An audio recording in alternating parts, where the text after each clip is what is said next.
Hey guys, good news if you live on the West Coast and if you are scared about a Yellowstone supervolcanic eruption because something's happening with the magma. The magma's on the move and it seems it's moving northeast.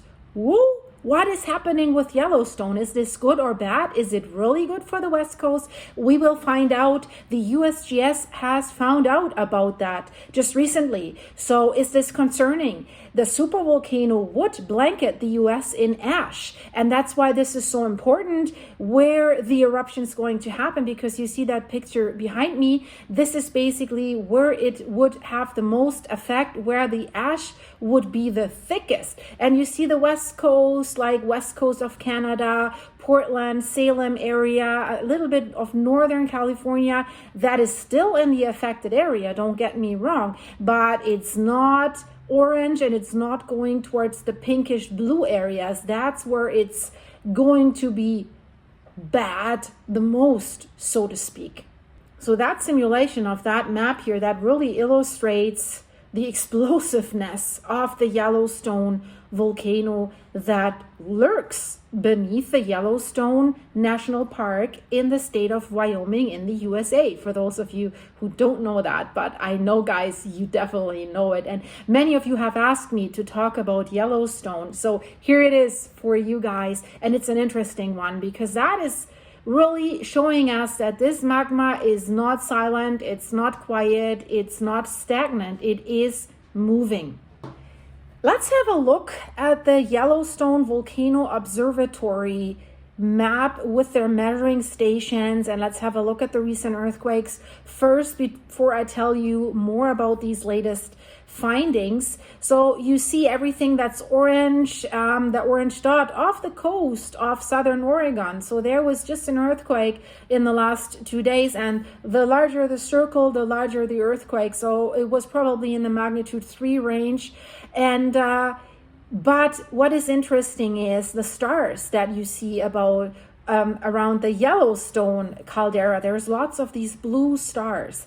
These are GPS measuring stations because they want to know if this thing is lifting up, because we know if a volcano shows a significant land rise with earthquakes and maybe other features, fumaroles, phreatic explosions, and we just had one at Yellowstone just a few months back. I've reported about this. So of course there's lots of measuring stations. They need to know what is going on, and of course they have also like seismometers. These are the black triangles around this volcano. And you also see them along the West Coast. That's the Pacific Ring of Fire. Lots of volcanoes because we have two tectonic plates moving underneath each other. A subduction zone with the Cascadia Fault that could, if it ruptures, could produce a earthquake that would rip open the Pacific Northwest.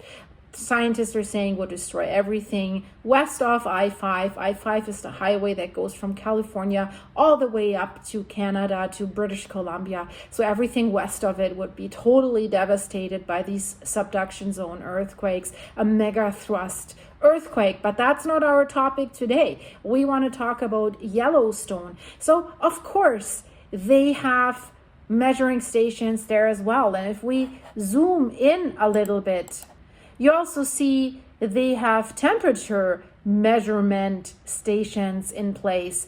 That is what you see there. And so with all this equipment, they were able to determine something that is very interesting. They have conducted a study, and what was the reason of the study? The reason of the study is very serious. It's understanding the risks of future volcanic activity of Yellowstone. What is future volcanic activity of Yellowstone? Well, could be just more little phreatic eruptions or just mud pools, bubbling stuff, heat coming out, fumaroles coming out, or a volcanic eruption. So the USGS has partnered with the Oregon State University to conduct this research. These researchers have examined the area beneath the Yellowstone volcanic system. And this is where you see they have made this 3D model that shows us basically what they think is going on underneath Yellowstone. So they found that Yellowstone's magma is restless and that it is shifting northeast. And the geologists from the USGS are warning about changes in the volcanic activity of Yellowstone. The Yellowstone caldera is one of the largest volcanic systems in the world, guys. This is something that we have to understand, but I guess almost everybody knows that it's powered by the so-called Yellowstone hotspot. So over the past 2.1 million years, this volcanic complex has experienced already 3 main caldera eruption episodes. So what the scientists have now done, they have used a new electromagnetic technique to study the structure of the Earth's crust. And what they have found in their analysis of the data that they gathered is that the western part of the Yellowstone caldera seems to slow down when it comes to its volcanic activity. So it seems the activity is decreasing in the western part, and future eruptions are more likely now in the northeastern part of Yellowstone. And that's what I said in the beginning, right? It's good for the West Coast. Does that really matter? This little bit of a difference? No, probably not. So what are the potential threats? If you look at that graphic, you can see the crustal stretching, the earthquakes, and you can see where the magma is underneath this yellow caldera, and there's shallow hot water reservoirs that produce these geysers, these fumaroles, these hot steam vents that are coming out. And the magma's rising up from a deeper depth in that magma chamber that you see there in the more yellow, more orange area. And what they found is there's several magma chambers underneath the Yellowstone caldera. So they say that they identified 7 areas underneath Yellowstone with a higher magma content. And it could even be that these areas are interconnected. And they're shallow. The magma chambers that they found, or they also call this magma bodies, they are located at depth from ranging of only 4 kilometers to a depth of 46 kilometers beneath the surface. So that is shallow. And these findings from that study could be very, very significant, guys, for future research and, of course, for monitoring the volcanic activity in the region, because it is so difficult to know what is underneath. They can only guess and can only create some models based on the data that they're able to scientifically gather at the moment. But can they be 100% sure? No, they can't. And then magma is still, if there's pressure in one of these magma chambers, the pressure builds up, the rocks and the crust around it reaches the point of maximum elasticity, so the magma needs to go somewhere else if it's still filling up from a deeper reservoir. And that leads to a magma intrusion, magma flowing out, and worst case scenario, magma not only flowing out, finding other areas, magma could reach the surface. Of course, they cannot tell us when this magma reservoir that they found further northeast might erupt. They need to do continuous research. They need to learn more. They need better techniques. So this new technique that they're using has less limitations than previous methods.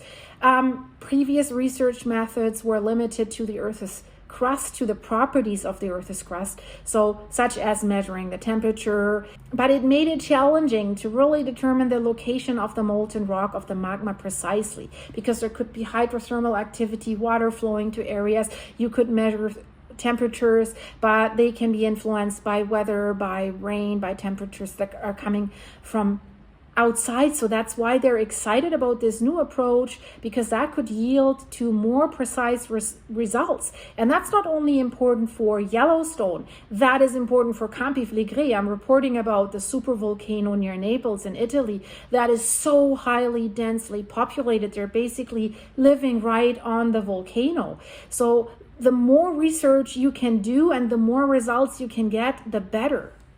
This Yellowstone, they also call it the Yellowstone Plateau volcanic field, has basically developed through 3 volcanic cycles that span over 2 million years. So this is old. And 2 of the eruptions that happened at Yellowstone are considered some of the world's largest volcanic events ever. And Yellowstone's youngest eruptions have been producing lava flows that remain confined to the caldera that we call the present day Yellowstone National Park. So it doesn't have to produce a supervolcanic eruption each time.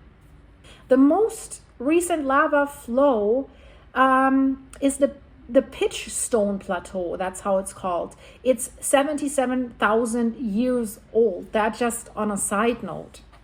And I want you to go back and to look at that 3D model again. So the scientists have mapped these underground areas that contain the magma in this Yellowstone volcanic system.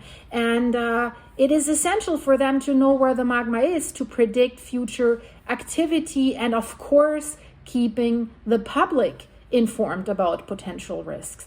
And you've seen the map in the beginning. The risks are like widespread, and this goes beyond the US. This is worldwide.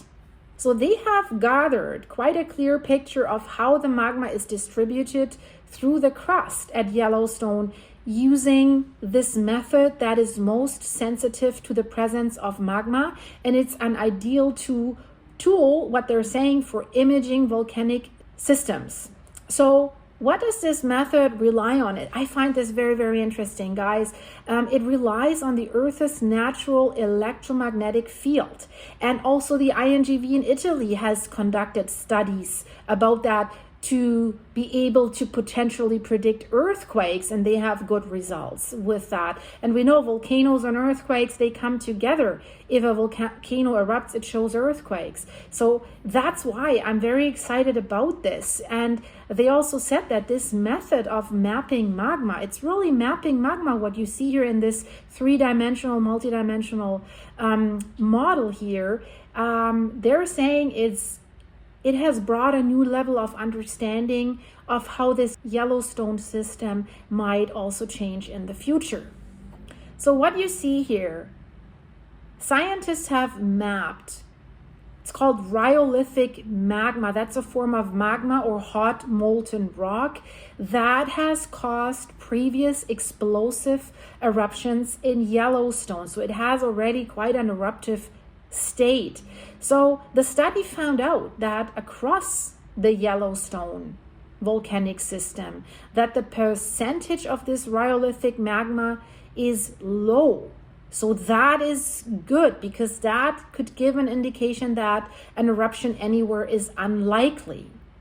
Versus Campi Flegrei, where the INGV scientists have said the magma is already in an explosive state, so warning time might be very, very short, and it could come with a bang. So that is kind of good news. But here comes the but. Here comes what they're saying. They say in one area in the northeast of the volcanic system, though, it does have the capability of producing more rhyolithic magma because there's an underground heat source located there.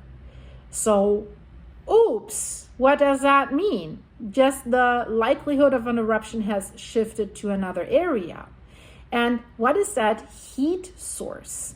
That is known as crustal basalt.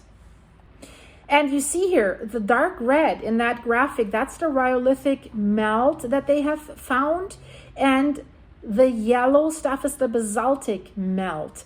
And orange is where it's transitioning from basaltic to rhyolithic melt. And that's more the northeastern part. So everything that seems to be more west is more yellow. And then you have a small hydrothermal system there as well. So what's happening in this area? This area in the northeast has a direct connection to a crustal basaltic heat source that's beneath it, which can fuel the generation of additional rhyolithic magma in that area. So this could mean that someday, though certainly not now, that's what they say they are sure, there could be enough rhyolithic magma to cause eruptive activity in the northeast. So, quote, what the lead author of the study is saying, quote, we can assume from our research that while volcanic activity in the western part of Yellowstone could be waning, slowing down, future activity may be focused in that northeast area. So then overall, well, it's getting less in one area, but it's preparing in the next area. And this knowledge, to know where it's shifting or where it's producing this dangerous magma, that is crucial for assessing future volcanic hazards in the region. Because where we have that, we could see more of these phreatic eruptions that we've just seen, that where tourists were there and it quite destroyed this walkway. This was kind of dangerous for the tourists and it caught them by surprise. So another takeaway from that study is basically that these findings are reinforcing the theory that volcanoes are always dynamic, that they have dynamic features, and that the magma sources, these magma chambers that may exist underneath them, evolve over time and migrate. This is interesting because can that be transferred to what we're seeing in Iceland? If you are a follower of my channel, you've probably seen all of my videos about these reoccurring eruptions, these fissure eruptions that we're seeing in Iceland. And we're just waiting for the next one. It could happen at any day now. They're saying end of January, early February. And the interesting thing is there were theories. Are there several magma chambers? Are they connecting between Fagradalsfjall and Svartsengi? Is the magma chamber moving more westwards from underneath Svartsengi, yes or no? They were speculating, is it moving to Eldverp? Right now it seems it's not moving yet, but it could maybe. So this is very, very interesting, and I think maybe that model can be applied to Iceland as well, and of course always Kampifligri and so many other volcanoes. Ethiopia, Fentale and Dauphin, there's mysterious stuff going on at both volcanoes right now. So check the videos in the end screen.